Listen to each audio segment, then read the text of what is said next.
ဖေပြန်လာမှာမလားယင်သမီးတို့ကျွေးလေးဆက်ပြီးမယ်နော်ဖေပြန်လာခဲ့သမီးတို့ကျွေးလေးဆက်ပြီးမှအဖေပြန်လာခဲ့နော်အဖေပြန်လာခဲ့နော်သမီးတို့ကျွေးလေးဆက်ပြီးစောင့်နေမယ်နော်လာခဲ့နော်အကျွေးလေးကြည့်ပြီးတော့သမီးတို့စောင့်နေကျွေးလေးကြည့်သမီးတို့အကျွေးလေးကြည့်ဆက်ပြီးမယ်ပြန်လာခဲ့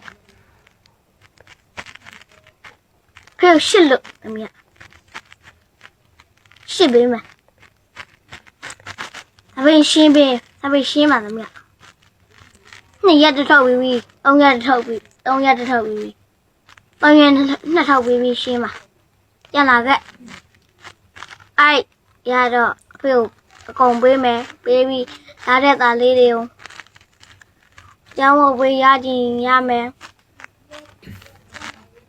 ကလေးတယောက်ရဲ့ဖခင်ပေါ်မှာထားတဲ့ချစ်ချင်းမေတ္တာတရားပေါ့ဖခင်တယောက်စီကနေပြီးတော့ဘာမှသူမျှော်လင့်ချက်မရှိဘူးဘာကြီးဒီမှာလည်းသူတောင်းဆိုတာမရှိဘူးပထမတစ်ချက်သူအကျွေးဆက်ပေးမယ်တဲ့ဒုတိယတစ်ချက်က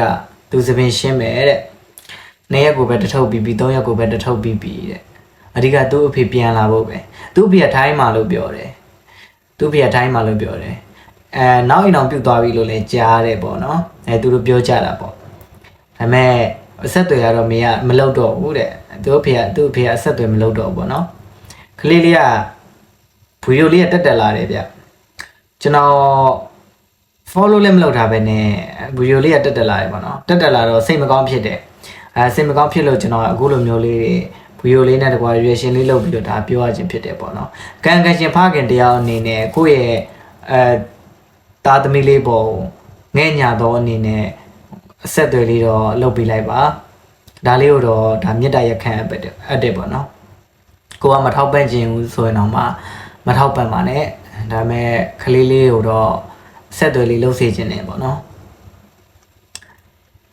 ဒါလေးလာပြောတာပါ